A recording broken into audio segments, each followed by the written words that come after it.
الحمد للہ الرب العظیم الرؤوف الرحیم ذی الفضل العظیم والاحسان العمیم لا الہ الا اللہ وحدہ لا شریک لہ لہ الملک الکریم۔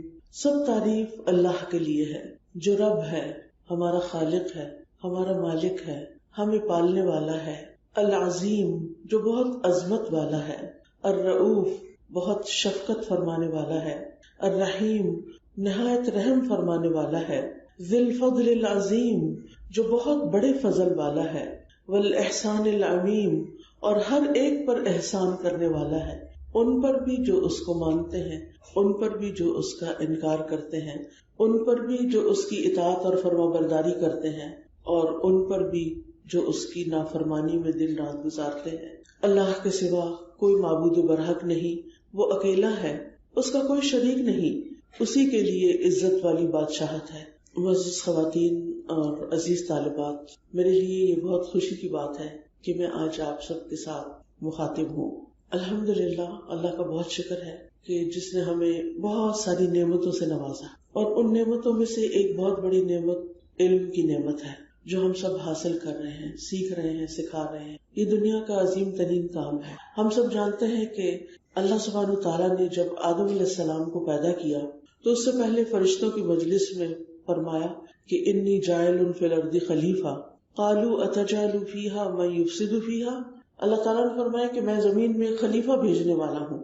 تو فرشتوں نے کہا کہ کیا آپ وہاں ایسے کو بھیجیں گے جو وہاں فساد پھیلائے گا، خون بہائے گا؟ وَنَحْنُ نُسَبِّحُ بِحَمْدِكَ وَنُقَدِّسُ لَكَ، ہم آپ کی تسبیح بیان کر رہے ہیں، آپ کی حمد کے ساتھ آپ کی پاکی بیان کرتے ہیں، تو پھر انسان کی کیا ضرورت ہے؟ یعنی آپ کی عبادت کے لیے ہم کافی ہیں۔ اور اس میں کوئی شک نہیں کہ بہت سے فرشتے ایسے ہیں جو اپنی پیدائش کے دن سے لے کر مسلسل سجدے میں ہی پڑے ہوئے ہیں، وہ کبھی سجدے سے سر نہیں اٹھاتے۔ کچھ ایسے فرشتے صرف رکوع میں ہی ہیں، کچھ ایسے جو ہاتھ باندھ کے کھڑے ہیں۔ تسبیح تو خیر سارے ہی فرشتے کرتے ہیں، لیکن کہنے کا مطلب یہ ہے کہ اس میں کوئی شک والی بات نہیں تھی کہ فرشتے اللہ تعالیٰ کی اتنی عبادت کرتے ہیں کہ جس میں کوئی بریک ہی نہیں لیتے اور تھکتے ہی نہیں، اکتاتے ہی نہیں۔ ہم تو ایک کام ذرا زیادہ دیر کر لیں تو پھر اس کے بعد ہمیں تھکاوٹ شروع ہو جاتی ہے، ہمیں بوریت ہونے لگتی ہے، ہم کچھ چینج کرنا چاہتے ہیں، ہم ایک چیز زیادہ دن کھا نہیں سکتے، ایک چیز زیادہ دن پہن نہیں سکتے، ایک جگہ پر زیادہ دن رہ نہیں سکتے، یعنی کوئی بھی ایک کام مسلسل نہیں کر سکتے۔ لیکن اللہ سبحانہ تعالیٰ کی عبادت کے لیے تو فرشتے مسلسل عبادت ہی میں لگے ہوئے ہیں۔ ایک حدیث میں آتا ہے کہ آسمانوں پر 4 انگلیاں جتنی اسپیس بھی خالی نہیں کہ جس پر کوئی نہ کوئی فرشتہ کھڑا ہو کر یا رکوع میں یا سجدے میں اللہ تعالیٰ کی عبادت نہ کرے۔ ایک اور روایت میں آتا ہے کہ فرشتوں کے بوجھ سے آسمان چرچراتا ہے۔ چرچرانا ایسے ہی ہوتا ہے کہ جیسے مثال کے طور پر لکڑی کا میز، اگر 3-4 لوگ اس کے اوپر چڑھ کے کھڑے ہو جائیں تو اس کے اندر سے چی چی کی آواز آنے لگے گی۔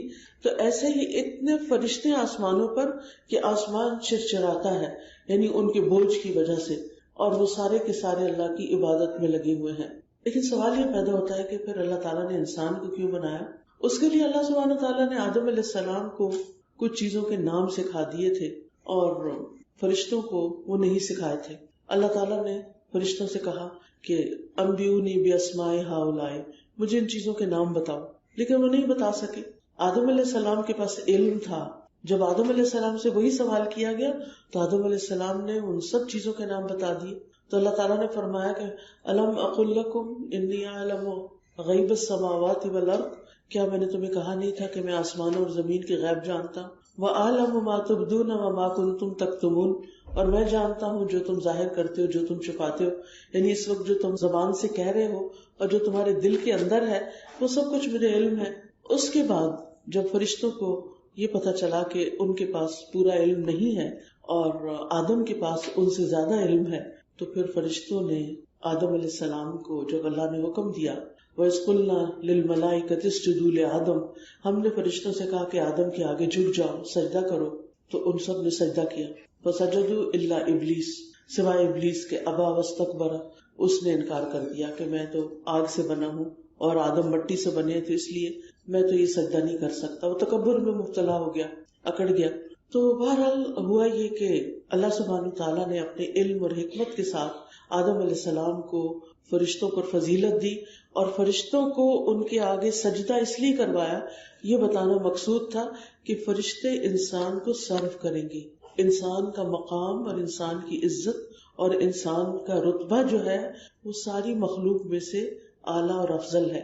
یہ تھی وہ عزت اور یہ تھی وہ تکریم جو انسان کو اول روز سے ملی، اور جس کی بنا پر انسان کو سجدہ کروایا گیا فرشتوں سے، کیونکہ فرشتے باقی ساری مخلوق کے مقابلے میں بہترین ہیں. اگر ہم آسمان، زمین اور اس کے اندر جتنی بھی مخلوقات ہیں، سمندر کے اندر دیکھیں بے شمار کریشن ہے اللہ کی، فضا کے اندر طرح طرح کے پرندے، جانور، طرح طرح کے حشرات الارض اور انسیکٹس، اور بہت سے جنگلوں کے جانور اور کیڑے مکوڑے اور رینگنے والے جانور، یعنی تو یو نیم اٹ کہ اللہ کی مخلوق کو ہم گن نہیں سکتے.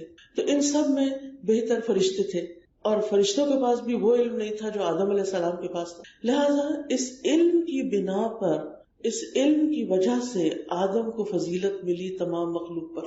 اور پھر اللہ سبحانہ وتعالیٰ نے زمین پر اتارا انسان کو، اور انسان کو بتا دیا کہ خلق لکم ما فی الارض جميعا، زمین پہ جو کچھ ہے وہ سارے کا سارا تمہارے لیے اللہ نے بنایا. یعنی جتنی بھی چیزیں ہیں ہماری نگاہ جن کو دیکھتی ہے اور جن کو نہیں دیکھتی، جن کو ہم جانتے ہیں اور جن کو نہیں جانتے، جن چیزوں کو ہم نے ایکسپلور کر لیا اور جن کو ایکسپلور نہیں کیا، جن چیزوں سے ہم فائدہ اٹھا رہے ہیں اور جن چیزوں سے فائدہ نہیں اٹھا رہے، یہ ساری کی ساری چیزیں دراصل اللہ سبحانہ وتعالیٰ نے انسانوں کے لیے پیدا کی، اور انسانوں کو اتنی بے شمار نعمتیں عطا کی ہیں کہ اللہ تعالیٰ فرماتے ہیں وَإِن تَعُدُّوا نِعْمَتَ اللَّهِ لَا تُحْصُوهَا، کہ اگر تم اللہ کی نعمتوں کو شمار کرنا چاہو، گننا چاہو تو تم گن بھی نہیں سکتے. یعنی اتنا کچھ اللہ نے انسان کے لیے بنایا. لیکن سوال یہ پیدا ہوتا ہے کہ یہ سب تو اپنی جگہ ہے، زمین انسان کے لیے بنی، زمین کے اوپر جتنی مخلوق ہے انسان کے لیے بنی، زمین کے اندر جو کچھ ہے انسان کے لیے بنا، آسمانوں میں، فضا میں، یہ سب کچھ انسان ہی کو سرو کر رہے ہیں. لیکن انسان کس کے لیے بنا؟ انسان کیوں بنا؟ یعنی ہر چیز کا ایک پرپس ہے. تو انسان کی زندگی کا پھر کیا پرپس ہے؟ اس کو کیوں بنایا گیا؟ اسے زمین پر کیا کرنا ہے؟ تو اس کے لیے بھی ہمیں قرآن و سنت ہی کی طرف رجوع کرنا پڑتا ہے، کیونکہ اللہ سبحانہ وتعالیٰ ہی بہتر جانتا ہے. ہم خود بھی نہیں بعض اوقات جانتے کہ ہم کیوں آئے اس دنیا میں، اور بہت سے لوگوں کو جب یہ نہیں پتا چلتا کہ وہ دنیا میں کیوں آئے تو وہ پریشان ہو جاتے ہیں اس بات پر، اور دنیا کی مشکلات اور تکلیفوں پر پریشان ہو کر بعضوں کا سوئسائڈ تک کر لیتے ہیں، کیونکہ ان کو اپنے سوالوں کے جواب کوئی نہیں دیتا. سوالوں کے سب جواب قرآن مجید میں موجود ہیں، لیکن مشکل یہ ہے کہ ہم اس سے استفادہ نہیں کرتے. لہذا ہم پریشان رہتے ہیں، ہمارے دل میں بہت سی کنفیوژنز رہتی ہیں. اور جن لوگوں کا ایمان نہیں ہوتا، جو لوگ اللہ کو نہیں مانتے، جو رسول کو نہیں مانتے، جو آخرت کو نہیں مانتے، جو کتاب کو نہیں مانتے، جو فرشتوں کو نہیں مانتے، ایمان بالغیب نہیں رکھتے، لہٰذا وہ ایک بہت بڑی چیز سے محروم ہو جاتے ہیں. اور وہ چیز ہے کہ ڈیوائن گائیڈنس جو اللہ سبحانہ تعالیٰ کی طرف سے بندے کے لیے آئی ہے کہ انسان اس سے فائدہ اٹھائے. لیکن یہ ہے کہ انسان اپنی کمزوریوں کے تحت اس سے فائدہ نہیں اٹھاتا. تو ہم سب کو یہ جاننا ضروری ہے کہ ہم یہ اچھی طرح معلوم کر لیں کہ ہم یہاں پر آئے کیوں ہیں، ہمیں یہاں اس دنیا میں کرنا کیا ہے. اس کا ایک جواب تو سورۃ الملک میں آتا ہے. اللہ تعالیٰ فرماتے ہیں الذی خلق الموت والحیات لیبلوکم ایکم احسن عملا، وہ ذات جس نے موت اور زندگی کو بنایا تاکہ تمہیں آزما کر دیکھے کہ تم میں کون اچھے عمل کرتا ہے، تم میں سے کام کس کے اچھے. گویا ہم اس دنیا میں آ کر اپنی مختلف ضرورتیں پوری کر رہے ہیں. ہمارے ساتھ جسم ہے، ہماری روح ہے، ہمارے جذبات ہیں، ہمارا انٹلیکٹ ہے، اور ان سب کی اپنی اپنی نیڈز ہیں. اور اللہ تعالیٰ نے ہمیں منع نہیں کیا کہ حلال طریقے سے اپنی نیڈز کو پورا نہ کریں. ہمارے لیے کھانے پینے کی بے شمار چیزیں بنائی. اگر آپ دسترخوان پر صرف ایک ہی کھانے کو دیکھیں اور سوچیں کہ ایک کھانا جو تیار ہو اس کے اندر کتنے کتنے انگریڈینٹس ہیں، تو بعض اوقات 20 25 تک انگریڈینٹس ہوتے ہیں، وہ اس ایک کھانے کے اندر ہمارے موجود ہوتے ہیں. اور پھر اگر ان کی بیک گراؤنڈ پہ جائیں، مثال کے طور پر آپ دیکھیں کہ ہم اگر ایک ڈش بناتے ہیں اور اس میں ہم مثلا لونگ بھی ڈال رہے ہیں، کالی مرچ بھی ڈال رہے ہیں، اور ہلدی بھی ڈال رہے ہیں، اور بہت ساری چیزیں ڈال رہے ہیں، تو کہنے کو تو وہ ایک چھوٹی سی کالی مرچ ہے اور چھوٹا سا ایک لونگ کا دانہ ہے یا دال چینی ہے، لیکن کبھی آپ کو اتفاق ہوا یہ دیکھنے کا یہ اگتے کیسے، کہاں اگتے ہیں، اور کون اگاتا ہے، اور کتنے سال میں پھل لاتے ہیں، اور کون ان کو پھر پک کرتا ہے، اور کون ان کو پھر ان کی پروڈکٹ بنا کر بازاروں میں بیچنے کے لیے بیچتا ہے، اور پھر کس طرح ہم جا کر خرید لاتے ہیں اور اپنے کچن کی زینت بناتے ہیں، اور پھر جب دل چاہتا ہے آرام سے آنکھیں بند کر کے ان چیزوں کو استعمال کرتے رہتے ہیں. تو یہ سارے ذائقے، یہ سارے رنگ، یہ ساری خوشبوئیں، یہ ساری ڈیزائننگ کس نے کی؟ یہ خود سے خود تو نہیں ہو گئی نا. اس میں کیا حکمت ہے؟ آپ دیکھیے کہ کالی مرچ جو ہے اس کا ایک مخصوص سائز ہوتا ہے، آپ اس کو جتنا مرضی پانی دیں، جتنا مرضی اس کو نہ توڑیں درخت سے، لیکن وہ اتنی رہے گی جتنی اس کا سائز اللہ نے ڈٹرمن کر دیا. اس کے برعکس آپ لونگ کو دیکھیں، اس کی ایک مخصوص شکل ہے، لونگ کا ذائقہ الگ ہے، کالی مرچ کا ذائقہ الگ ہے، دال چینی کا الگ ہے، الائچی کا الگ ہے، چھوٹی الائچی کا الگ ہے، بڑی الائچی کا الگ ہے، ان کی تاثیر الگ ہے، ہلدی کا الگ ہے اور ادرک کا الگ ہے. یہ اتنے ڈیزائننگ، اتنے رنگ، اتنے خوشبوئیں اور اتنے اس کے فائدے، اور پھر انسان کو دی جانے والی عقل کہ وہ انسان ایکسپلور کرے کہ کس موقع پر مجھے کیا استعمال کرنا چاہیے. یہ سب کچھ کیا کس نے؟ یہ کون ہے کرنے والا؟ ہم کیا غور کرتے ہیں؟ ہم غور نہیں کرتے. ہم کھانے کی میز پر بیٹھتے ہیں اور صرف یہ بتاتے ہیں کہ کھانا اچھا ہے یا نہیں، اور اگر اچھا نہیں یا کبھی اچھا ہوتا بھی تو ہم کہتے ہیں ہمارا دل نہیں کر رہا یہ کھانے کو، ہم آرڈر کر لیتے ہیں، ہم کچھ اور کھا لیتے ہیں. اور نتیجہ کیا ہوتا ہے کہ ہم فطرت سے دور ہٹتے چلے جاتے ہیں، اللہ کی نعمتوں کا شکر ادا نہیں کرتے. تو یہ جو بات کی نا کہ وہ ذات جس نے موت اور زندگی کو بنایا تاکہ تمہیں آزما کر دیکھے کہ تم میں سب سے اچھے عمل کون کرتا ہے. احسن جو ہے سپرلیٹو ڈگری، سب سے اچھے کام کس کے ہیں، یعنی مجھ سے بھی اور آپ سے بھی یہی دیکھا جا رہا ہے کہ ہم کرتے کیا ہیں. ایکم احسن عملا، عمل کس کے اچھے. اور یہ ہم سے ہر وقت دیکھا جا رہا ہوتا ہے. ہم سب جانتے ہیں کہ ہمارے آس پاس فرشتے بیٹھے ہوئے ہیں، کرامن کاتبین، وَإِنَّ عَلَيْكُمْ لَحَافِظِينَ کرامن کاتبین یعلمون ما تفعلون. تم پر نگرانی کرنے والے موجود ہیں جو کرامن کاتبین ہیں، ان کو سب پتا ہے جو تم کرتے ہو. ٹیچر نہیں دیکھتی، پیرنٹس نہیں دیکھتے، بہن بھائی نہیں دیکھتے، کوئی ہمیں نہیں دیکھتا جب ہم کوئی غلط کام کریں، لیکن کون دیکھتا ہے؟ کون دیکھتا ہے؟ اللہ تعالیٰ دیکھتا ہے. اور اس کے علاوہ کون دیکھتا ہے؟ فرشتے. یہ فرشتے کسی بھی حال میں ہم سے الگ نہیں ہوتے، ہر وقت ہمارے ساتھ ہوتے ہیں. پچ ڈارک اندھیرے میں بھی ہمارے ساتھ ہوتے ہیں، اور وہ اس وقت بھی دیکھ لیتے ہیں. بچپن میں نے سنا تھا کہ بلی اندھیرے میں دیکھ لیتی ہے تو بڑی حیرت ہوتی تھی، اور اس کی آنکھیں اندھیرے میں ایسے بنٹوں کی طرح چمک رہی ہوتی تھی. لیکن یہ ہے کہ اس کے علاوہ بھی مخلوقات ہیں جو اندھیرے میں دیکھ سکتی ہیں، اور ان میں سے ایک فرشتے ہیں. تو وہ فرشتے دن اور رات ہمارے اعمال کو دیکھ رہے ہیں کہ ہم کرتے کیا ہیں. ایکم احسن عملا، کہ تم میں سے عمل کس کے اچھے ہیں. اور جب انسان کے عمل اچھے ہو جاتے ہیں تو وہ اس ٹیسٹ میں کامیاب ہو جاتا ہے. اور اگر ہمارے اپنے ذاتی عمل اچھے نہیں تو یاد رکھیے جب ہم اللہ تعالیٰ کے پاس واپس جائیں گے، نہ ہمارے پیرنٹس ہمارے کام آئیں گے، نہ ہمارے بچے کام آئیں گے، نہ ہمارے بہن بھائی کام آئیں گے، نہ کوئی فرینڈز کام آئیں گے. اللہ تعالیٰ قرآن مجید میں فرماتے ہیں یوم یفر المرء من اخیہ وامہ وابیہ وصاحبتہ وبنیہ لکل امرئ منہم یومئذ شأن یغنیہ. جس دن انسان بھاگے گا، یعنی قیامت کا دن ایسا دن ہوگا کہ انسان اس دن بھاگے گا. کس سے؟ یوم یفر المرء من اخیہ، اپنے بھائی سے. آپ دیکھیں بھائی کتنے پیارے ہوتے ہیں نا، لیکن قیامت کے دن انسان یہ نہیں دیکھے گا کہ بھائی پہ کیا گزر رہا ہے، وہ اس کو چھوڑ کے تو اپنی فکر کر رہا ہوگا. پیغمبر بھی کہہ رہے ہوں گے نفسی نفسی، میری جان میری جان، یعنی میرے ساتھ اب کیا ہوتا ہے. سب کو اس بات کی فکر ہوگی. تو اپنے بھائی سے، وہ امی ہی اپنی ماں سے. جب انسان کو کوئی پرابلم پیش آتی ہے انسان اپنی ماں کے پاس جاتا ہے. کو عربی زبان میں کہتے ہیں ام اس لیے ہے کہ ہر حال میں اسی کی طرف قصد کیا جاتا ہے. اما یا امو کا مطلب ہوتا ہے کسی کی طرف ارادہ کرنا، یعنی جب کوئی تکلیف آئی ہے، کوئی پریشانی ہوئی ہے تو انسان فوراً اس کے ذہن میں اس کا دھیان جاتا ہے. اسی لیے دیکھیں کوئی چوٹ لگتی ہے تو کہتے ہیں ہائے اماں، ایک دم اماں کا لفظ منہ پہ آ جاتا ہے یا ابا کا آ جاتا ہے. تو یہ قدرتی سی بات ہے کہ جو ہر انسان کے ساتھ لگی ہوئی ہے. قیامت کے دن بھی انسان ان رشتوں کو یاد کرے گا، لیکن کوئی ہاتھ ہی نہیں آئے گا، کوئی پوچھے گا بھی نہیں. اور پھر وہ صاحبتی ہی بیوی، ماں کے بعد جب شادی ہو جاتی ہے تو عام طور پر انسان اپنی مشکل میں اپنی بیوی کے پاس آتا ہے، اس کو اپنی پرابلم بتاتا ہے، کیونکہ اللہ تعالیٰ نے یہ رشتہ بنایا اس لیے ہے تاکہ ایک دوسرے سے کمفرٹ حاصل کرے. جب کوئی پریشان ہو تو دوسرا اس کو تسلی دینے والا ہو. اور خاص طور پر عورت کا جو رول ہوتا ہے شادی کے بعد، اس میں اللہ تعالیٰ فرماتے ہیں خلق لکم من انفسکم ازواجا لتسکنوا الیہا، اس نے تمہارے ہی نفس سے تمہارے لیے بیویاں پیدا کی تاکہ تم ان کی طرف سکون حاصل کرو. تسکنوا الیہا، یعنی کہ جیسے ایک ماں کمفرٹ دیتی ہے ایسے ایک بیوی بھی کمفرٹ دیتی، کیونکہ اللہ سبحانہ وتعالیٰ نے عورتوں کے اندر ایک نرمی رکھی ہے، ایک پیار رکھا ہے، ایک محبت رکھی ہے کہ جس میں وہ دوسروں کے لیے آسانی کا باعث، یعنی عموماً آپ دیکھیں کہ نرسز فیمیل کیوں ہوتی ہیں، میل کیوں نہیں ہوتی؟ اسی وجہ سے کہ جتنی کیئر فیمیل کر سکتی ہیں اتنی میل نہیں کر سکتے. اسی طرح چھوٹے بچوں کی جو ٹیچرز ہوتی ہیں وہ فیمیل کیوں ہوتی ہیں، میل کیوں نہیں ہوتے؟ کیونکہ میل چھوٹے بچوں کو ہینڈل نہیں کر سکتے، ان کے اندر اتنا اسٹیمنا یا ان کے اندر اتنا یارہ نہیں ہوتا کہ وہ بچوں کو سنبھال سکے. گھروں میں بھی اکثر بیویوں کو شکایت ہوتی ہے کہ ہمارے ہسبینڈ ہماری ہیلپ نہیں کرتے بچوں کو سنبھالنے میں. ایکچولی وہ اس لیے بنائے نہیں گئے، وہ اس کام کے لیے ہے نہیں. تو جب وہ ان کو کرنا ہی نہیں آتا تو وہ آپ کے لیے کیا کر سکتے ہیں؟ ان کا مائنڈ کسی اور طرف چل رہا ہوتا ہے، وہ کچھ اور ہی سوچ رہے ہوتے ہیں. بہرحال دس از سائڈ نوٹ. لیکن اصل بات یہ ہے کہ ہمیں دیکھنا یہ ہے کہ ہم میں سے کون اچھے عمل کر رہا ہے. اب سوال یہ پیدا تھا کہ اچھے عمل کی ڈیفینیشن کیا ہے، اچھا عمل کس کو کہتے ہیں؟ کیونکہ ہر ایک کا کرائیٹیریا فرق ہے. آپ ایک کلچر میں جائیں وہاں اچھائی کا معیار کچھ ہے، دوسرے میں جائیں کچھ اور ہے.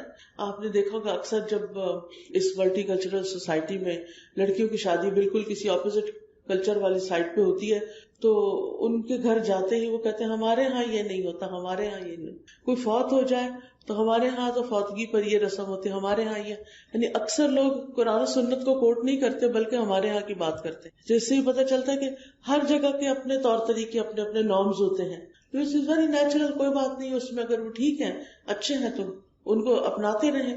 لیکن کیا وہ اللہ سبحانہ تعالیٰ کے بتائے ہوئے جو اچھائی کا معیار ہے اس کے مطابق ہیں؟ یعنی اللہ سبحانہ تعالیٰ نے جس کام کو احسن کہا ہے کیا وہ واقعی اس طرح ہے احسن عمل؟ تو قرآن و سنت کا اگر ہم مطالعہ کرتے ہیں تو اچھے کام کی دو شرائط بتائی گئی ہیں. نمبر 1 یہ کہ وہ اللہ سبحانہ تعالیٰ کے لیے کیا گیا ہو. یعنی مثلاً ہم اللہ کا حق دیتے ہیں یا بندوں کا حق دیتے ہیں، وہ صرف اللہ سبحانہ تعالیٰ کو خوش کرنے کے لیے ہو، ان کو راضی کرنے کے لیے ہو. اور یہ کتنی امپورٹنٹ بات ہے نا کہ ہم کچھ بھی کریں تو کس کے لیے کریں؟ اپنے رب کے لیے کریں. مثلاً کوئی شخص نماز پڑھتا ہے اور ریاکاری کر رہا ہوتا ہے تو یہ کچھ معمولی جرم نہیں ہے. وہ نماز قبول ہی نہیں ہوتی جو دکھاوے کی نماز ہوتی ہے، جو لوگوں کو بتانے کے لیے کہ دیکھو میں کتنی اچھی نماز پڑھوں. دجال کے بارے میں کس نے سن رکھا ہے کہ دجال آئے گا؟ تقریباً سب نے سن رکھا ہے. اور یہ بھی سن رکھا ہے نا کہ جب وہ آئے گا تو زمین پر بہت بڑا فتنہ ہوگا. ایسے ہی ہوا نا، یعنی کہ بہت ٹربل ہوگی زمین پر، بہت پریشانیاں ہوں گی. اور ہر نبی نے اپنی امت کو دجال کے فتنے سے یعنی خبردار کیا ہے. ٹھیک ہے، اب یہ ہے کہ یہ اتنا بڑا شر ہے، دجال ایک شر ہے نا. اب اگر کوئی شخص نماز پڑھ رہا ہو کمرے میں اکیلا اور وہ جلدی نماز پڑھ رہا ہے، اتنے میں کوئی شخص کمرے میں انٹر ہوتا ہے اور وہ بہت آرام سے نماز پڑھنے لگتا ہے گویا اس شخص کے لیے پڑھ رہا تھا، تو یہ دجال کے فتنے سے بھی برا ہے. یعنی اتنی بڑی برائی ہے، اتنا بڑا شر ہے کہ ایک انسان دھوکہ دے رہا ہے. اکیلے میں وہ نماز کچھ اور طرح پڑھتا ہے اور جب اس کو پتہ چلتا ہے کوئی دیکھ رہا ہے تو کچھ اور طرح کرنے لگتا ہے. یعنی بندوں کے لیے، انسانوں کے لیے کوئی کام کرنا، ان کو خوش کرنے کے لیے، ان کے سامنے اچھا بننے کے لیے، تو یہ کوئی چھوٹا سا گناہ نہیں ہے. تو احسن عمل وہ ہے جس میں نمبر 1 صرف اللہ کے لیے عبادت کی جائے، صرف اللہ کے لیے کسی کی مدد کی جائے، صرف اللہ کے لیے اپنا فرض پورا کیا جائے. اور اگر لوگوں سے تعریف چاہنی ہو تو پھر اللہ تعالیٰ اس عمل کو قبول نہیں کرتے. وہ کہتے ہیں یہ تم جانو، تمہارے عمل جانے، جس کے لیے کیے تھے ان کے پاس جاؤ، وہ تمہیں ریوارڈ دیں گے. اللہ تعالیٰ اس پہ ریوارڈ بھی نہیں دیں گے. تو احسن عمل کی نمبر 1 شرط کیا ہے کہ اللہ کے لیے کیا گیا ہو. نمبر 2 یہ کہ رسول اللہ صلی اللہ علیہ وسلم کے بتائے ہوئے طریقے کے مطابق ہو، اپنے پاس سے نیکی گھڑ نہ لی گئی ہو، جس کو بدعت کہتے ہیں. کہ نہ تو قرآن میں حکم آیا اور نہ نبی صلی اللہ علیہ وسلم نے کچھ بتایا، اور اپنے پاس سے کچھ بنا کے اس کو اتنا ایلیبوریٹ کر دیا اور اتنا خوبصورت کہ اور لوگ بھی وہ کرنے لگ گئے، اور اس کے ساتھ ایسی ایسی کرامتیں گھڑ لی گئی کہ جس کی وجہ سے لوگ جو ہے اصل دین تو پیچھے چھوڑ گئے اور ان چیزوں نے پورے دین کو کور کر لیا. قرآن مجید میں اللہ تعالیٰ فرماتے ہیں لَقَدْ كَانَ لَكُمْ فِي رَسُولِ اللَّهِ أُسْوَةٌ حَسَنَةٌ، تمہارے لیے اللہ کے رسول صلی اللہ علیہ وسلم کی زندگی میں بہترین نمونہ ہے، یعنی وہ ہمارے لیے اسوہ حسنہ ہے. تو اس لیے جو کام بھی آپ سمجھتے ہیں کہ میں عبادت سمجھ کے کر رہی ہوں، اس کے لیے لازم ہے کہ وہ اللہ کے لیے ہو اور نبی صلی اللہ علیہ وسلم کے طریقے پر ہو. اور یہ 2 چیزیں جو ہیں یہ ہمیں سیکھنا بے حد ضروری ہے. اب آپ دیکھیے کہ ہم سب مسلمان ہیں اور ہمیں یہ بتایا گیا ہے کہ ہم نے مرنے کے بعد اللہ تعالیٰ سے ملاقات کرنی ہے، اور یہ دنیا کی زندگی صرف ایک ٹیسٹ کے لیے ہے، کچھ دن کے لیے، اس کے بعد ہم نے واپس جانا ہے. قرآن مجید میں آتا ہے انما هذه الحیات الدنیا متاع وان الآخرۃ ہی دار القرار. یہ دنیا کی زندگی تو معمولی فائدے کے سوا کچھ نہیں اور یقیناً آخرت ہی رہنے کا گھر ہے. یعنی زندگی وہاں شروع ہوگی, زندگی کل شروع ہوگی. یہ زندگی جو آج ہم گزار رہے ہیں, دس از اونلی اے ٹیسٹ, جس میں ہر شخص کو ٹیسٹ کیا جا رہا ہے, چھوٹے بڑے جوان بوڑھے کو, کہ وہ کر کیا رہا ہے, کتنے اچھے عمل کر رہا ہے, اور جتنے جس کے اچھے عملوں کے قیامت کے دن اتنے بڑا اس کا رینک ہوگا. دنیا میں بھی آپ دیکھیں کہ بڑے رینک والے لوگ جو ہوتے ہیں ان میں ایک خاص چیز ہوتی ہے, وہ یہ کہ وہ دوسروں کے مقابلے میں 4 ہاتھ آگے جاتے ہیں, کانفیڈنٹ ہوتے ہیں, اور وہ کرنا جانتے ہیں کہ جو ان کو آگے لے جانے والی چیزیں ہیں. تو مومن بڑا ہی ہوشیار ہوتا ہے, وہ جانتا ہے کہ میں اپنی مرضی سے دنیا میں نہیں آیا, مجھے اپنی مرضی سے یہاں رہنے کی اجازت نہیں دی گئی, اور مجھے اپنی مرضی سے واپس نہیں جانا. اللہ نے بھیجا, اللہ ہی بلائے گا, اور دنیا کی زندگی بھی اللہ کی مرضی کے مطابق ہی ہونی چاہیے. وہ جانتا ہے کہ اصل زندگی آخرت کی زندگی ہے. وما هذه الحیات الدنیا الا لہو ولعب وان الدار الاخرۃ لہی الحیوان. اور دنیا کی یہ زندگی نہیں مگر ایک دل لگی اور کھیل, اور بے شک آخری گھر یقیناً وہی دراصل زندگی ہے اگر وہ جانتے ہوتے. یعنی ہماری اصل زندگی قیامت کے دن شروع ہوگی. اس بات کو اکثر لوگ ریئلائز نہیں کرتے, لہذا وہ سمجھتے ہیں کہ یہ جو اس پلانٹ پہ زندگی ہے اس وقت بس یہ اچھی طرح جی لو, کل کا کس کو پتا ہوتی ہے یا نہیں ہوتی. یہ تو پھر ڈاؤٹس والی بات ہے نا, پھر تو ایمان پکا ہی نہیں, ایمان میں خلل ہے, ایمان کو درست کرنے کی ضرورت ہے, کیونکہ جو شخص آخرت کو نہیں مانتا وہ مومن نہیں ہو سکتا. تو بہرحال اصل عیش, اصل زندگی آخرت کی زندگی ہے, اور آخرت کے بارے میں اللہ تعالیٰ فرماتے ہیں والآخرۃ خیر وابقیٰ, آخرت بہتر بھی ہے اور ہمیشہ باقی رہنے والی بھی ہے. تو خوش قسمت ہے وہ شخص, کامیاب ہے وہ شخص جو آخرت کا سودا کر لیتا ہے اور اس زندگی میں اپنی آخرت کے لیے کما لیتا ہے. تو یہاں ہم کیوں ہیں؟ ٹیسٹ کے لیے. ٹھیک ہے, ہم یہاں کیوں بھیجے گئے؟ ایک امتحان کے لیے. آپ سمجھیں کہ یہ دنیا ایگزامینیشن ہال ہے اور ہمارے پیچھے انویجیلیٹرز ہیں, فرشتے ہر وقت انویجیلیشن کر رہے ہیں, اور پھر جب ایگزام ختم ہو جائے گا, ہمارا ٹائم پیریڈ ختم ہو جائے گا, پھر کیا ہوگا؟ ہمیں واپس بلا لیا جائے گا. ہم سب کا یقین ہے نا اس بات پہ کہ اللہ سے ملاقات کرنی ہے ایک دن. اللہ تعالیٰ بندوں پہ اپنا فضل بھی فرمائے گا, لیکن اللہ تعالیٰ بندوں سے حساب لینے والا بھی ہے. تو اپنے لیے دعا مانگنی چاہیے کہ یا اللہ تو ہمیں اپنی اطاعت کی زندگی نصیب کر, لیکن ہمارا حساب نہ لینا, کیونکہ جس سے حساب لے لیا گیا وہ پورا کیسے پڑھ سکتا ہے. بہرحال ہمیں آج کی اس زندگی کے لیے اپنی آخرت کی زندگی میں کمانا ہے. اللہ تعالیٰ فرماتے ہیں یا ایھا الذین آمنوا اتقوا اللہ ولتنظر نفس ما قدمت لغد واتقوا اللہ ان اللہ خبیر بما تعملون. اے ایمان والو, اللہ سے ڈرو, اور ہر ایک کو یہ دیکھنا چاہیے کہ اس نے کل کے لیے کیا سامان تیار کیا. یہ کون سا کل ہے؟ آخرت کا کل ہے. 2 دفعہ فرمایا اتقوا اللہ, اتقوا اللہ, اور ان کے بیچ میں فرمایا ولتنظر نفس ما قدمت لغد. ہر شخص کو, چھوٹا ہو بڑا ہو نیک ہو بد ہو, ہر شخص کو یہ سوچنا چاہیے کہ اس نے اپنی آخرت کے لیے کیا کمایا, کیونکہ اسی پر ساری خوشیوں اور کامیابیوں کا انحصار ہے. کچھ لوگ ہیں وہ دنیا میں فیل ہو جاتے ہیں, آخرت میں کامیاب ہو جاتے ہیں. کچھ ایسے ہیں جو دنیا میں کامیاب ہو جاتے ہیں مگر آخرت میں فیل ہو جاتے ہیں. تو بہرحال یہ ایک الگ موضوع ہے. کہنے کا مطلب یہ ہے کہ اگر ہم اپنی آخرت میں کامیاب ہونا چاہتے ہیں تو اللہ تعالیٰ نے اس کے لیے ایک چھوٹا سا نسخہ بتایا ہے, وَلْتَنْظُرْ نَفْسٌ مَا قَدَّمَتْ لِغَدٍ. ہر شخص یہ دیکھتا رہے کہ اس نے کل کے لیے کیا بنایا. اسی طرح ابن عمر کہتے ہیں میں رسول اللہ صلی اللہ علیہ وسلم کی خدمت میں حاضر تھا. ایک انصاری صحابی آئے, انہوں نے نبی صلی اللہ علیہ وسلم کو سلام کیا, پھر کہا اللہ کے رسول مومنوں میں سب سے افضل کون ہے؟ آپ نے فرمایا جس کا اخلاق اچھا ہو. انہوں نے کہا کون سے مومن زیادہ عقل مند ہیں؟ فرمایا جو موت کو زیادہ یاد کرتے ہیں اور اس کے بعد کے مراحل کے لیے زیادہ تیاری کرتے ہیں. یعنی عقل مند وہ ہے جو اپنی آخرت کے لیے زیادہ کام کرتا ہے. اب دیکھیں ہم سب کے پاس 24 آورز ہوتے ہیں دن کے, اس میں ہم نے سونا بھی ہے, کھانا بھی ہے, اور بھی بہت کچھ کرنا ہے, اور اسی میں ہم نے تیاری کرنی ہے آخرت کی, اسی میں ہم نے تیاری کرنی ہے دنیا کی جو ہماری ذمہ داریاں کام ہیں ان کو بھی پورا کرنا ہے, اور ساتھ ساتھ آخرت کو بھی لے کے چلنا ہے. تو اگر ہم واقعی آخرت کے بارے میں فکر مند ہیں تو پھر ہمیں آخرت کا تذکرہ زیادہ کرنا چاہیے, آخرت کی یاد رکھنی چاہیے.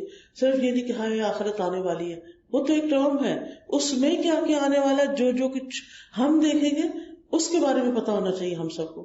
لہٰذا عقل مند وہ ہے جو اس دنیا کی حقیقت کو سمجھ کر اپنی آخرت کے لیے زاد راہ اکٹھا کرتا رہتا ہے کہ کمی نہ ہو جائے تھوڑا نہ ہو جائے. اور پھر آپ دیکھیے کہ آخرت شروع کہاں سے ہوتی ہے. آپ نے کو بتائے گا آخرت کہاں سے شروع ہو جاتی ہے؟ موت سے. آخرت کا تعلق علم الغیب سے ہے، اور علم الغیب جو ہے وہ ہم اس پر ایمان رکھتے ہیں. قرآن مجید کے شروع میں آ جاتا ہے وَبِالْآخِرَةِ هُمْ يُوقِنُونَ، اور الَّذِينَ يُؤْمِنُونَ بِالْغَيْبِ.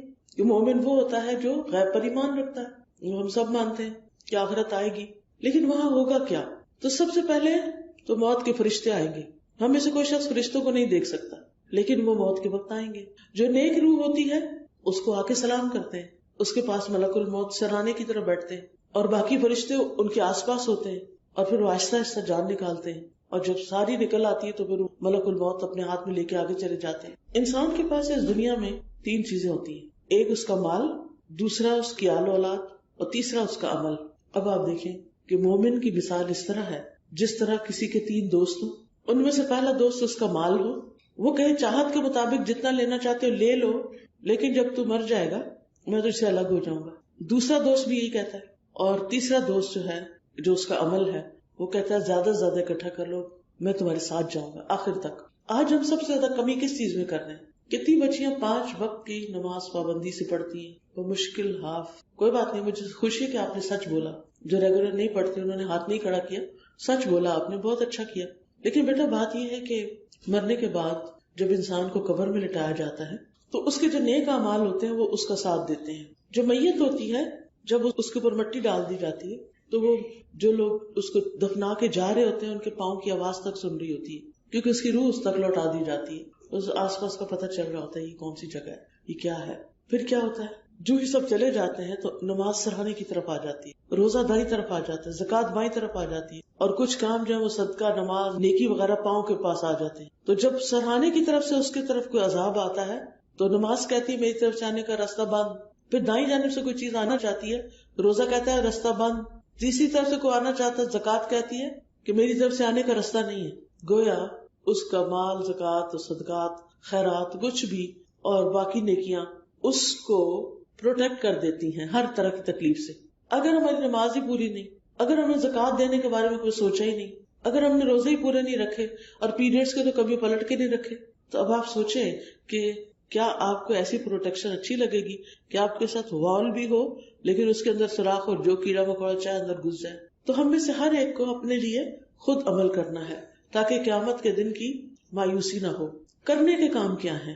نمبر 1 اللہ کے حق ادا کرنے. اور اللہ کے حق کیا ہے؟ اللہ سبحانہ وتعالیٰ کے بارے میں علم حاصل کرنا. یہ سب سے پہلا حق ہے. نو یور گاڈ، اپنے رب کو پہچانو، کس نے تمہیں پیدا کیا. پھر اسی طرح اپنی توحید کو شرک سے پاک کرنا، پھر اللہ کی عبادت کرنا اور اس کے ساتھ کسی کو شریک نہ ٹھہرانا. معاذ بن جبل کہتے ہیں ایک مرتبہ نبی صلی اللہ علیہ وسلم کے پیچھے میں گدھے پر سوار تھا اور اس گدھے کا نام عفیر تھا. تو آپ نے فرمایا اے معاذ تم جانتے ہو کہ اللہ کا اس کے بندوں پر کیا حق ہے؟ یعنی بندوں کا حق اللہ پہ کیا اور اللہ کا بندوں کے ساتھ کیسا معاملہ ہے؟ میں نے کہا اللہ اور اس کا رسول ہی بہتر جانتے ہیں. آپ نے فرمایا بس بے شک بندوں پر اللہ کا حق یہ ہے کہ وہ صرف اللہ کی عبادت کریں اور اس کے ساتھ کسی کو شریک نہ کریں، اور بندوں کا اللہ پر حق یہ ہے کہ جو کوئی اس کو شریک نہ ٹھہرائے اللہ اسے عذاب نہ دے. پھر آپ دیکھیں کہ یہ جو بات ہے نا کہ انسان دین میں داخل ہو، اور جیسے بعض لوگوں کے جو ریفلیکشنز وغیرہ یعنی اس معاملے میں ہوتے ہیں، یعنی اللہ سبحانہ وتعالیٰ کی تخلیق کے بارے میں، تو وہ اللہ سبحانہ وتعالیٰ کی پہچان کا ذریعہ بن جاتے ہیں اور اللہ کا حق ادا کرنے کا ذریعہ بن جاتے ہیں. تو انسان کے اوپر لازم ہے سب سے پہلے اللہ کا حق ادا کرنا اور اس میں اپنے آپ کو اللہ کے حوالے کرنا کہ اللہ تعالیٰ آپ بڑے ہیں، آپ کا علم زیادہ ہے، آپ نے میری ہدایت کا سامان رکھا ہے، میں آپ کی مرضی کے مطابق زندگی بسر کرنا چاہوں گی، چاہے میرے نفس کے خلاف چاہے وہ بات، چاہے میرے بہن بھائی اس پہ اگری نہ کرے، چاہے کوئی اور. لہٰذا جہاں نماز کا وقت آئے وہاں آپ نماز پڑھ سکتے ہیں کیونکہ پہلا سوال اس کے بارے میں ہوگا. چاہے ایگزام ہو آپ آرام سے روزے رکھ سکتے ہیں کیونکہ خالی پیٹ زیادہ بہتر پڑھا جاتا ہے بنسبت اس کے کہ انسان پیٹ بھرے ہوئے ہو. پھر اسی طرح یہ ہے کہ اپنے رب کے ساتھ سچے ہونا ہے. جو منافقت ہوتی ہے نا وہ رب کو دھوکہ دینا ہوتا ہے. یخادعون اللہ والذین آمنوا. امام ابن قیم کہتے ہیں بندے کے لیے کوئی چیز اس سے زیادہ فائدے کی نہیں کہ وہ اپنے سارے معاملات میں اپنے رب سے سچائی کا معاملہ اختیار کرتا ہے، اور جو سچائی کا معاملہ اختیار کرتا ہے وہ اپنے رب کے لیے وہ سب کچھ کرتا ہے جو وہ کسی اور کے لیے نہیں کرتا، یعنی وہ رب کا سب سے زیادہ وفادار بن جاتا ہے، وہ سب سے بڑھ کر اللہ سے محبت کرتا ہے، وہ سب سے زیادہ اللہ کو ٹرسٹ کرتا ہے، اسے جب کوئی ضرورت پڑتی ہے تو اللہ ہی سے مانگتا ہے، وہ ہر کام اللہ کی خاطر کرتا ہے، وہ ہر چیز میں اللہ کو راضی کرتا ہے، وہ پھر اس کی نافرمانی نہیں کرتا، اس کو ناراض نہیں کرتا، جو عبادات ہم نے اس پہ فرض کی ہیں ان کو ادا کرتا ہے، دل کی خوشی سے صدقات کرتا ہے، وہ پھر اللہ کی پسند کا لباس پہنتا ہے، اللہ کی پسند کی جگہوں پہ جاتا ہے، اللہ کی نافرمانی کے کام نہیں کرتا، وہ اپنی زبان کی حفاظت کرتا ہے، وہ اپنے فرائض کی حفاظت کرتا ہے، وہ فرائض کے ساتھ ساتھ نوافل کی بھی ادائیگی کرتا ہے۔ دوسرا کام وہ کیا کرتا ہے؟ اللہ کی خاطر بندوں کے حق ادا کرتا ہے۔ اگر اللہ کی خاطر نہ ہو تو ہم حقوق العباد ادا کرنا بہت مشکل کام ہے۔ وائی؟ کیونکہ ہر انسان یہ چاہتا ہے کہ میرے ساتھ اچھا کیا جائے، اور اگر میرے ساتھ آپ اچھا نہیں کرتے تو میں آپ کے ساتھ اچھا کیوں کروں، ایسے کو تیسا۔ لیکن جو اللہ کے لیے کرتا ہے وہ اپنے فرائض پورے کرتا جاتا ہے، چاہے اس کو رسپانس ملے یا نہ ملے، چاہے بدلے میں اس کو کچھ ملتا ہے یا نہیں۔ مثلاً بعض بچوں کو اپنے پیرنٹس سے بہت شکایت ہوتی ہے، وہ ہمارا خیال نہیں رکھتے، وہ ہم سے محبت نہیں کرتے، وہ ہماری بات نہیں مانتے، اس لیے ہم بھی ان کی بات نہیں مانیں گے۔ یہ رویہ درست نہیں۔ کیوں؟ اس لیے کہ والدین کے ساتھ اچھا کرنے کا حکم اللہ نے آپ کو دیا ہے، والدین نے نہیں دیا، انہوں نے تو صرف اس کو دوبارہ بتا دیا ہے۔ اب اگر والدین آپ کی مرضی کے مطابق آپ کا کام نہیں کرتے، بعض بچوں کی خواہش ہوتی ہے کہ جہاں وہ چاہتی ہیں وہاں ان کی شادی کر دی جائے، نہیں کرتے تو بس ہمارا بائیکاٹ ہے، ہم نہ کھائیں گے نہ گھر میں بات کریں گے، بس اپنے کمرے میں بند ہو جائیں گے، خود کو خود ہی قید کر لیں گے۔ اللہ نے والدین کا ایک حق رکھا ہے اور لڑکی کو پروٹیکٹ کیا ہے، لڑکی کی شادی کے معاملے میں اس کو بتایا ہے کہ پیرنٹس کا بھی انوالو ہونا ضروری ہے۔ تو ایسی صورت میں اگر والدین نے کوئی بہت بڑی زیادتی کر دی ہے تو بھی اگر والدین کو اب ضرورت ہے تو وہ ضرور ریٹرن کرے گا۔ اللہ کی عبادت کے بعد حقوق العباد میں سب سے بڑا حق والدین کا ہے، اور استاد روحانی والدین ہوتے ہیں، ٹیچر جو ہیں اسپرچل پیرنٹس ہیں آپ کے، ان کی رسپیکٹ، ان کی عزت۔ کوئی استاد سخت بھی ہوتے ہیں، ہمارے بھی کچھ استاد سخت ہیں، لیکن ہمارے والدین نے یہ بتایا کہ وہ کچھ بھی کریں آپ نے رسپیکٹ کرنی ہے، وہ کچھ بھی کریں آپ نے ان کے ساتھ اچھا ہی کرنا ہے، کیونکہ یہ آپ کی ڈیوٹی ہے۔ جو وہ کرتے اچھا پڑھاتے یعنی وہ ان کی ڈیوٹی ہے، ان کا حساب ان سے لیا جائے گا، آپ کا حساب آپ سے ہوگا۔ جو شخص والدین کے ساتھ اچھا سلوک کرتا ہے اس کی عمر اور رزق میں اضافہ ہوتا ہے۔ تو والدین کے ساتھ پھر کیا جائے؟ جس چیز کو کرنے کے لیے کہتے ہیں وہ کی جائے، جس چیز سے وہ روکتے ہیں اس سے رک جائے، ان پہ خرچ کیا جائے، ان کی خواہشات کو پورا کیا جائے، ان کی خدمت کی جائے، ان کے سامنے ادب سے رہیں، ریسپیکٹفلی، ان کو نام کے ساتھ نہیں پکارا جائے، اور ان سے کوئی ایسا معاملہ نہیں کیا جائے جو ان کو پسند نہیں آتا۔ ان کی زندگی میں ان سے اچھا سلوک کیا جائے، اگر وہ فوت ہو چکے ہیں تو ان کے فرینڈس کے ساتھ، ان کے بہن بھائیوں کے ساتھ اچھا سلوک کیا جائے، یہ ہمارا دین ہمیں سکھاتا ہے۔ پھر پیرنٹس کے بعد جو رشتے دار ہیں اور ان کے ساتھ حسن سلوک کا اللہ نے حکم دیا ہے، کبھی وہ مال کے ضرورت مند ہوتے ہیں ان کو مال دیا جائے، کبھی ان کی کوئی تکلیف دور کر دی جائے، ان کے ساتھ کھلے دل سے ملا جائے، ان کے حق میں دعا کی جائے، ان کی ملاقات کے لیے جایا جائے، انہیں تحفے تحائف دیے جائیں، ان پہ خرچ کیا جائے، ان کے ساتھ نرمی سے بات کی جائے، بشاشت والے چہرے کے ساتھ ان کا ادب اور احترام کیا جائے، اور وہ تمام کام کیے جائیں جن کو صلہ رحمی کہا جاتا ہے۔ پھر اسی طرح یہ ہے عام لوگوں کے ساتھ، ہر ایک کے ساتھ اچھا۔ آپ اگر بازار جاتے ہیں وہاں پر کچھ خرید و فروخت کر رہے ہیں، آپ ٹیلر کے پاس جاتے ہیں، آپ کے گھر میں پلمبر آتا ہے، کسی بھی انسان کے ساتھ آپ کا انٹریکشن ہوتا ہے تو ایک معروف طریقے کے ساتھ کریں، اچھے اخلاق کا مظاہرہ کریں، لیکن اس میں اعتدال ہونا چاہیے۔ ہمیشہ مردوں سے بات کرتے ہوئے ایک لمٹ رکھیں، ایک سپیس رکھیں، ان کے ساتھ ایسی بات نہیں کرے کہ ان کے ذہن میں کوئی غلط خیال آئے آپ کے بارے میں، کیونکہ اللہ سبحانہ تعالیٰ نے عورت کو بہت خوبصورت بنایا ہے، بہت فرجائل بنایا ہے، عورت کو ایک خاص مقام دیا ہے۔ پھر اسی طرح لوگ اگر اذیتیں دیتے ہیں یا کوئی تکلیف یا دکھ دیتے ہیں تو اس میں انسان اگنور کرے، درگزر کرے، معاف کر دے۔ اور اگر آپ زندگی میں اعلیٰ مقام پانا چاہتے ہیں تو کچھ چیزیں اپنے اندر پیدا کر لیں، اور وہ کیا ہے؟ سب سے پہلے دل کی سلامتی، قلب سلیم، اپنے دل کو ہر طرح کے کینے، بغض، نفرتوں اور بری بری باتوں سے بچا کے رکھنا، اپنے دل کو وسوسوں سے بچا کے رکھنا۔ ہم بیٹھے ہوتے ہیں، اچانک شیطان ہمارے دل میں کسی کے بارے میں خیال ڈال دیتے، دیکھو فلاں نے تمہارے ساتھ کیا کیا، ہم بیٹھے بیٹھے دکھی ہونے لگتے۔ اس کا ایک علاج ہے، کبھی بھی ایسا ہو تو ایک دعا ہے، اعوذ باللہ السمیع العلیم من الشیطان الرجیم من ہمزہ ونفخہ ونفثہ، 3 دفعہ پڑھ کے اپنے دل کے اوپر پھٹکاریں. پھر اسی طرح یہ ہے کہ سب سے پہلے تو سینہ سلامت رکھنا ہے لوگوں کے بارے میں. دوسرا ہے مال کی سخاوت. تیسرا ہے زبان کی سچائی. پھر ہے نفس کی انکساری، یعنی انسان عاجز و ہمبل ہو. پھر سختی میں صبر کرنا، تنہائی میں رونا، لوگوں کے سامنے نہیں رونا، لوگوں کے لیے خیرخواہی کرنا، مومنوں کے لیے رحم دل ہونا. فنا ہونے یعنی اپنی زندگی ختم ہونے کے بارے میں بھی سوچنا کہ ہم نے ہمیشہ نہیں یہاں رہنا، اس لیے کچھ کر لو اپنے لیے. اور مختلف واقعات اور حادثات سے سبق لینا، جیسے ترکی کا زلزلہ ہے یا اور اس طرح کی چیزیں آتی ہیں زندگی میں، ان کے بارے میں غور کرنا اور اللہ کا شکر ادا کرنا کہ اللہ نے ہمیں اس مشکل سے بچا لیا. پھر زبان کی حفاظت، سوچ سمجھ کے بات کرنا، کسی کی غیبت نہیں کرنا، لان تان نہیں کرنا، آپس کی عداوت سے بچنا. پھر حسد سے بچنا، بغض سے بچنا ہے، بدگمانی سے بچنا ہے، بخل سے بچنا ہے. اپنی سیلف گرومنگ کے بارے میں خیال کرنا ہے. ہر روز ہمیں اسپرچولی بھی، ہماری باڈی تو بڑی ہوتی چلی جاتی ہے نا، لیکن ہمیں اسپرچولی بھی گرو کرنا ہوتا ہے، ساتھ انٹلیکچولی بھی ہمیں گرو کرنا ہوتا ہے. اس کے لیے اچھی بکس کی ریڈنگ کی عادت ڈالیں. اسپرچل گروتھ کے لیے اپنی عبادات کو بہتر بنائیں. اپنے وقت کی قدر کریں. زندگی کا ہر دن قیمتی ہے، صرف ایک دفعہ آتا ہے، واپس نہیں آئے گا. ہر دن میں کوئی اچھے کام کریں. وقت کو ضائع کرنے والی باتوں سے بچیں. اپنی جتنی بھی صلاحیتیں ہیں، جو بھی مال اسباب ہیں، ان کو اپنی آخرت کے لیے ضرور استعمال کریں. یہاں پر میں اپنی بات کا اختتام کروں گی. اب اگر آپ کے ذہن میں کوئی کوشچن ہو یا کوئی کچھ پوچھنا چاہیں تو آپ پوچھ سکتے ہیں. جی آپ سوال کیجیے. جی مشکل ہو جاتی. جی ہاں،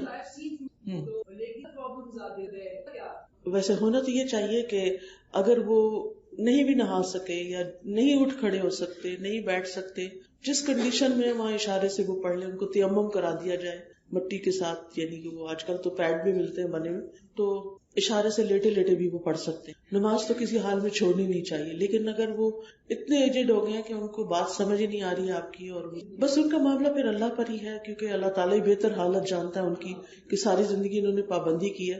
ویسے تو عام طور پر تو یہ ہے کہ اگر کوئی شخص کسی چیز میں بہت ریگولر ہو زندگی میں، تو سفر یا بیماری کی وجہ سے وہ کام نہ کر سکے تو اس کو اس پچھلی ریگولیرٹی کا فائدہ ملتا ہے اور اس کا وہ اجر لکھا جاتا ہے. لیکن اب اس صورت میں ہر کیس الگ ہو سکتا ہے اور اس کی کیا صورت حال ہے، جتنا سمجھا سکتے ہو سمجھانا چاہیے. ہاں ٹھیک ہے جی. آپ دیکھیے کہ ہمارے خیالات ایسی چیز ہیں کہ جو بعض اوقات ہمارے کنٹرول میں نہیں ہوتے، لیکن ہمارے خیالات ہمارے سراؤنڈنگ کے تابع ہی ہوتے ہیں. جو ہم دیکھتے ہیں، جو ہم پڑھتے ہیں، جو ہم سنتے ہیں، اسی کے مطابق پھر ہم سوچنا شروع ہو جاتے ہیں. اگر آپ کوئی بک پڑھ رہی ہیں تو آپ جب بک بند بھی کر دیں گی تو آپ کے ذہن میں وہ باتیں چل رہی ہوں گی. دوسری چیز ہے، اگر آپ کسی سے مل کر آئی ہیں، کسی سے ملاقات ہوئی ہے، کسی سے بات چیت ہوئی ہے، تو پھر کیا ہوگا کہ آپ واپس آ کے وہی باتیں سوچتی ہوں گی کہ انہوں نے وہاں مجھے یہ کہا، یہ کیا. یا آپ کہیں کسی کھانے پر گئے ہیں تو پھر وہی. تو اگر آپ اپنے خیالات کی حفاظت کرنا چاہتے ہیں تو اپنے اعمال کی حفاظت کریں، اپنی کمپنی کی حفاظت کریں. جس کمپنی میں آپ بیٹھتے ہیں، اپنی فرینڈز کے بارے میں دیکھیں کہ ان کے خیالات کیسے ہیں، کیونکہ انسان پر عموماً اس کے جو دوست ہوتے ہیں یا اس کے جو ساتھی ہوتے ہیں یا جن کے ساتھ وہ رہتا ہے، ان کے خیالات اس کے اوپر حاوی ہو رہے ہوتے ہیں. اگر منفی خیالات بہت آتے ہوں تو یہ جو دعا میں نے آپ کو سکھائی ہے، یہ ہر روز 3 دفعہ پڑھ کے اپنے دل پہ پھونکیں. انشاءاللہ آپ کی منفی نیگیٹو تھنکنگ، کسی کو سوئسائڈ کا خیال آتا ہے، کسی کو اور اسی طرح کی کوئی پریشانی آتی ہے، تو اس دعا کو یاد کر لیں. اعوذ باللہ السمیع العلیم من الشیطان الرجیم من ہمزہ ونفخہ ونفثہ، اور دل کے اوپر ایسے بس تھو تھو تھو ایسے کر کے کرنا ہے آپ نے. تو انشاءاللہ آپ کو بہت فائدہ ہوگا اس سے. دوسرا پارٹ کیا تھا آپ کا کہ کچھ کرنے کو دل چاہتا ہے لیکن نفس پہ قابو کرنے کے، اس میں بھی آپ دیکھیں کہ اگر آپ ایسی کتابیں پڑھیں گے، ایسے انوائرمنٹ میں ہوں گے جہاں اور سب لوگ کام کر رہے ہیں، تو انشاءاللہ آپ کا بھی دل پھر کام کرنے کو کرے گا. تو اپنے لیے ایسی جگہ تلاش کریں، ایسے لوگ تلاش کریں کہ جن کے ساتھ مل کے آپ کچھ کرنے کے قابل ہوں. ہاں یہ اچھا سوال ہے، یہ سب کے ساتھ ہی ہوتا ہے. قرآن مجید میں آتا ہے وَإِنَّهَا لَكَبِيرَةٌ إِلَّا عَلَى الْخَاشِعِينَ، کہ نماز جو ہے وہ بڑی بھاری چیز ہے، لیکن ان پہ بھاری نہیں ہے جو اللہ سے ڈرتے ہیں. اللہ سے ڈرنے والوں کے لیے بھاری نہیں ہے، کسی بھی کام کا شوق اس وقت ہوتا ہے جب اس کی محبت ہو. اب ایسی چیزیں پڑھیں، ایسے کام کریں جس سے آپ کے دل میں نماز کی محبت آ جائے. نبی صلی اللہ علیہ وسلم حضرت بلال کو کہا کرتے تھے اقم الصلاۃ یا بلال ارحنا بہا، اے بلال نماز قائم کرو، یعنی اذان دو تاکہ ہم نماز پڑھیں اور اس سے ہمیں راحت پہنچاؤ. آپ فرماتے تھے وقرۃ عینی فی الصلاۃ، میری آنکھوں کی ٹھنڈک نماز میں ہے. ایسا کیوں ہے کہ نبی صلی اللہ علیہ وسلم کی آنکھوں کی ٹھنڈک نماز میں؟ اب آپ کہیں وہ تو نبی تھے، obviously نبی تھے، لیکن وہ انسان بھی تھے اور ان پر انسانوں والا غم دکھ خوشی سب کچھ آتا تھا، تھکاوٹ بھی آ جاتی تھی، نیند بھی آ جاتی، سب چیزیں تھی، لیکن ان کے اندر نماز کی محبت تھی. اگر آپ نماز کے ایک ایک سٹیپ پر غور کریں نا تو اتنے بے شمار فائدے ہیں نا، وضو سے لے کر رکوع اور سجدے اور دعائیں، اور اس کے بعد بالکل ایسے لگتا ہے کہ فزیکلی اور اسپرچولی آپ اپ لفٹ ہو گئے اور آپ کی تھکاوٹ اتر گئی ہے اور آپ ہلکے پھلکے ہو گئے. تو اگر آپ کو سستی آ رہی ہے تو اپنی کسی بہن سے، امی سے، کسی سے بھی کہیں کہ میری ہیلپ کرے. کچھ دن ایسا ہوگا کہ آپ کو کھینچ کے کرنا پڑے آگے، پھر آپ انجوائے کرنے لگیں گے، پھر ٹھیک بھی ہو جائے گا معاملہ. جی اس کا اجر بھی زیادہ.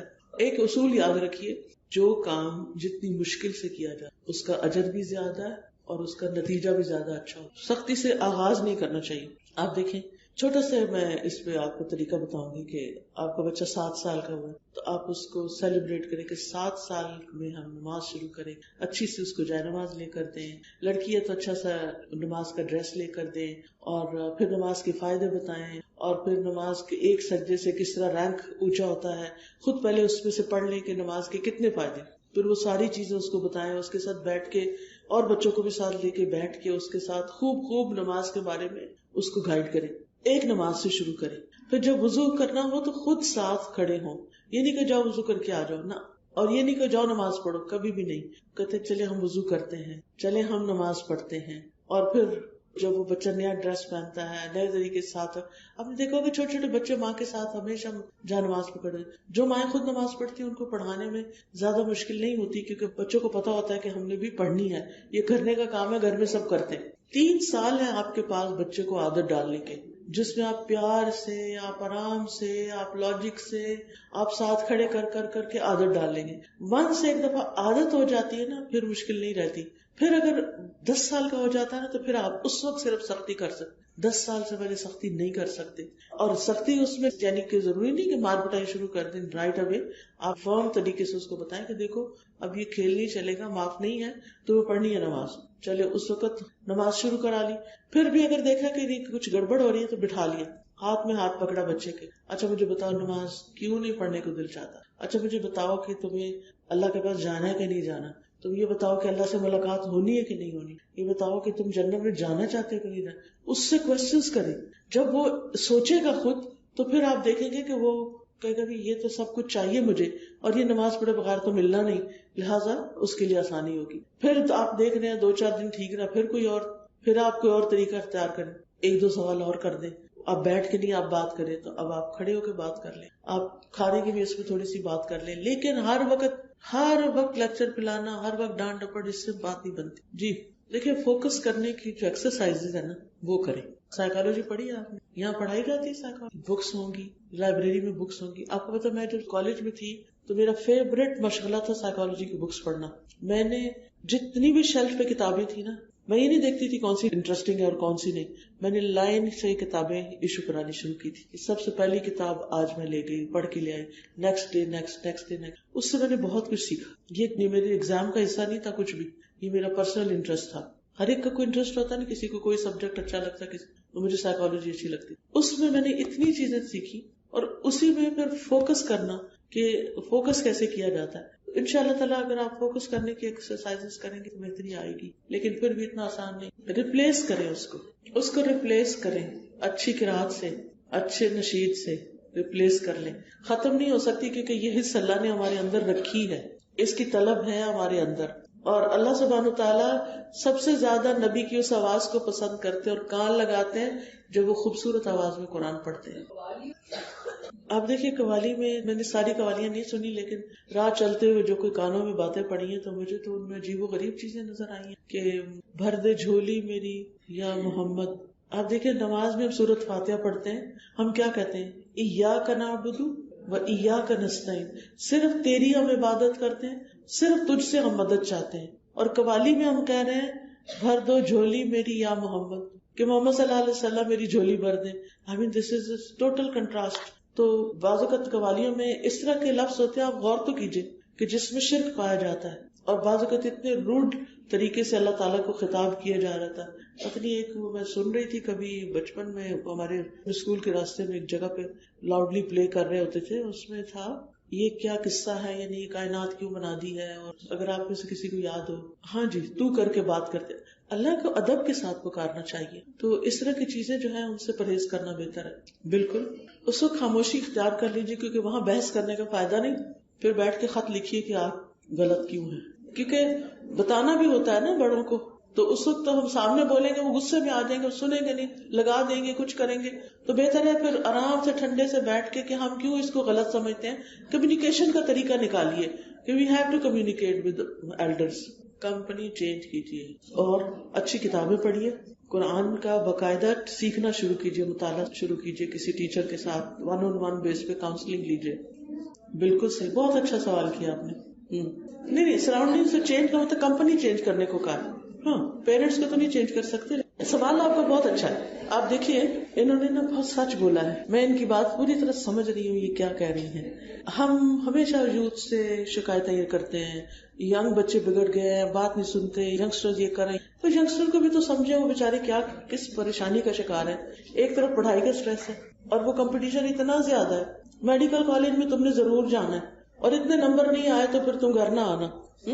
کیسے کیسے دھمکیاں دیتے ہیں ہم اپنے ہی بچوں کو. ہمیں it's not end of the world اگر میڈیکل میں داخلہ نہیں ملا. اور کتنی بچیاں جو میڈیکل کرنے کے بعد پریکٹس بھی کر رہی ہیں یا کوئی ریسرچ کر رہی ہیں، کچھ گھر میں بیٹھی ہیں. تو کیوں اپنے بچوں کو ایسی آزمائش میں ڈال رہے ہیں؟ اس میں پیرنٹس کو ضرور سوچنا چاہیے. جس چیز کو اوائڈ کرنے کی ضرورت ہے نا وہ یہ ہے کہ آرگیومنٹ نہیں کریں. بس آپ کچھ کہہ رہے ہیں اچھا ٹھیک ہے، اس سے بحث نہیں ہوگی. آپ ایک ڈائری پین لے کے نا امی کے پاس بیٹھ جائیں. امی جی آپ بتائیں آپ کو مجھ سے کیا کیا ایکسپیکٹیشن، آپ مجھ سے کیا چاہتی ہیں، میں کیا کیا کروں، لکھا دیں مجھے تاکہ میں نہ بھولوں. اچھا فرینڈ سے بھی کہیں تم مجھے بتا دو تم مجھ سے کیا چاہتی. روز روز کے گلے شکوے نہیں اچھے، روز کی ناراضگی نہیں اچھی. ٹھیک ہے. اور اپنی پڑھائی کی ایکسپیکٹیشن تو آپ کو پتہ ہی ہے نا کہ کس سبجیکٹ میں کیا ہوم ورک ہے، کیا کرنا ہے. ٹھیک ہے.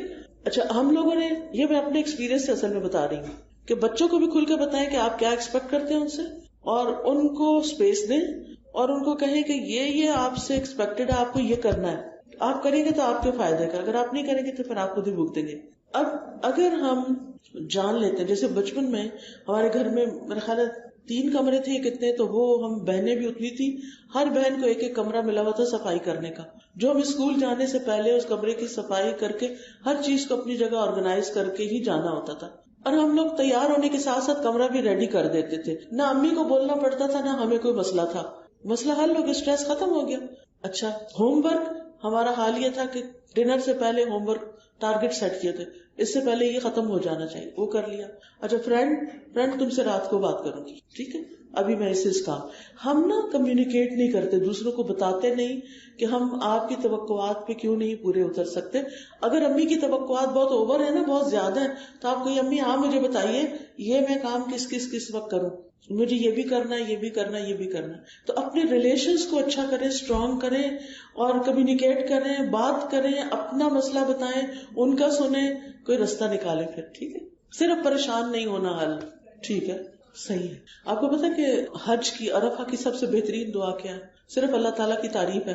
لا الہ الا اللہ وحدہ لا شریک لہ لہ الملک ولہ الحمد وہو علی کل شیء قدیر. مانگا کچھ بھی نہیں، صرف تعریف ہے. اینڈ اٹ از دعا.